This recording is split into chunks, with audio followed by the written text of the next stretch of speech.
Concerning the media peeps, what's up? It's me, John D. Villarreal, the four-time national champion, joined by Paul F. Villarreal, the NBA expert.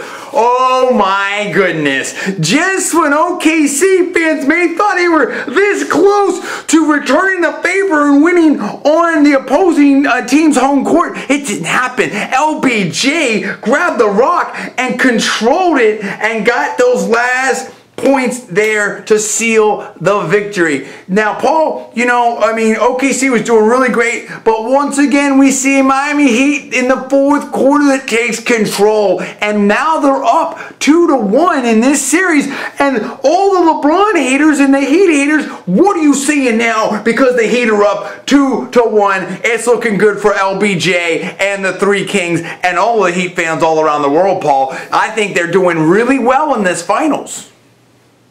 This was a great game. This was a back-and-forth game. It's the kind of game that I think a lot of people thought that they were going to see in Game 1 and Game 2, which was a close game pretty much throughout. It wasn't the Thunder being down 18-2 and then having to try to come back. This was an even, closely contested game all the way through. It was Miami by very little at halftime, and then at the end of the third quarter, Miami was up just 2.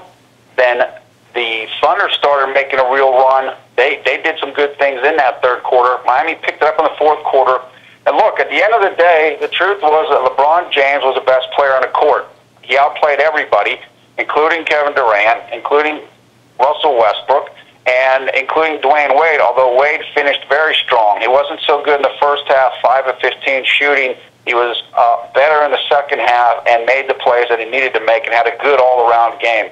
The main thing of this, and we talked about this before we got on camera, look, Miami's hitting their free throws. Yes. Miami was 31 of 35 on free throws. That is incredible for any team, but particularly for this Miami team, who honestly has had problems in the clutch hitting free throws. LeBron and Wade. Okay, LeBron missed a free throw down the stretch here, but he also hit a key free throw to make it a 2-possession game when it was 3 points. So, in the third quarter, I was like, wow, Miami's kind of on the ropes. They're not looking that good. Thunder have their confidence going, but Miami has been here before. They were here last year, and they showed that with their resilience and poise.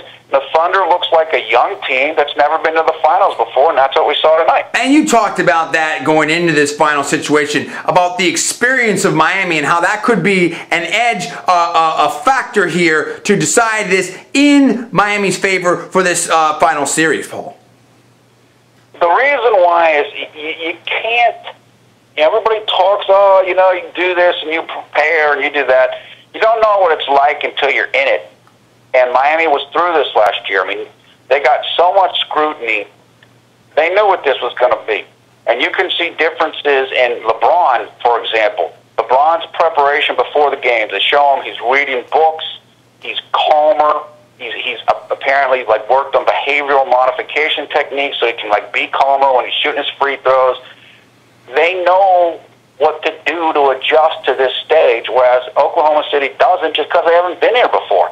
Yeah, it's great. You beat the Spurs and you won 4 straight from the Spurs and everything, but it still isn't the finals. And now you're playing for the prize, the championship. This is it.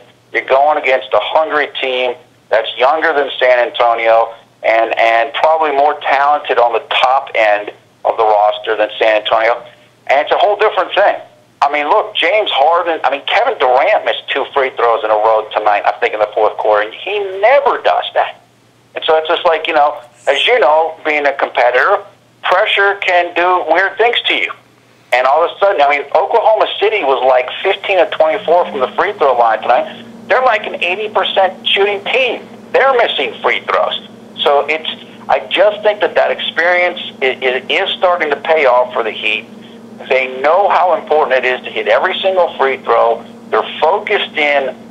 Not that Oklahoma City isn't focused in. They are, but Miami's focused in better.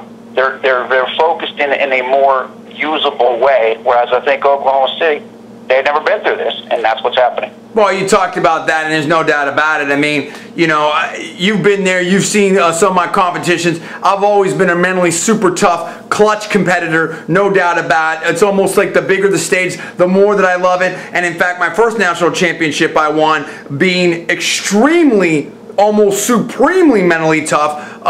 You being right there, Norman, Oklahoma, no doubt about that. But I agree with you. You know, there's that old saying that pressure makes diamonds and it busts pipes. And you can see the people that can't handle it and the people that can handle it. And maybe before the knock was on LeBron James a little bit with the clutch mentality, or some people might say the killer instinct. And now we've seen it all change around. And maybe it is that experience factor. Maybe it's just the work that LeBron James is doing in the offseason. I don't know what it is, but this guy keeps hitting from the stripe. And I mean, he's taken his whole game, and I think Miami Heat has taken their game to another level here in the playoffs, because that team is hitting 84% plus from the stripe, and we're seeing a defense that is smothering and doing what they need to do to get the win. And LBJ had almost another 30-point performance, coming up at 29 points right here. And I agree with you, Paul, that not only is LeBron James, in my personal opinion, first of all our personal opinion, only analyzing facts, not case Spurs on for entertainment purposes, so please exclaimers. Not only is LBJ the MVP for the NBA regular season, but I gotta believe that LBJ is going to be the MVP for the playoffs and the finals, Paul. Yeah, if things continue as they are going, which is Miami continues to win, and they win the championship with the way the stats are playing out or whatever, he's definitely going to be the finals MVP. I mean, the only other person that's in contention for the Heat is Wade, and Wade, you know, Wade had good numbers tonight, even though he didn't shoot well, but there's no way. I mean, it's clearly LeBron. I mean, look, the biggest task for Miami in this series is, can you keep a lead once LeBron goes to the bench? That's their biggest problem, is when he goes and sits down, all of a sudden they lose a lead or they get down by a bunch. He's absolutely the engine behind the Miami's ship. I mean, he's it. And as great as Wade is, and he's a great player, this is LeBron's team now. He's leading them. There's no doubt about that. And again, if they win this championship, you know, unless Wade just goes crazy the next couple games, yeah, he's definitely going to be the finals MVP. Look, he outplayed Durant tonight. Durant played well. LeBron played better. And honestly, LeBron was more clutch than Durant tonight. And that was the difference. So much to talk about here. I want to hear from all the Miami Heat fans and the OKC fans. OKC, what are you going to do? You got 2 more games in Miami, in South Beach. This can all be over before you even get to see your team again. And what's up with that? You know, for this year and this season and all that type of situation. Miami, you gotta be feeling good. 2-1. Still a lot of basketball to play. Let's not, you know, this isn't over by any stretch. No. Look, in the history, they've had this 2-3-2 format since 1985. So you're basically talking 25 years.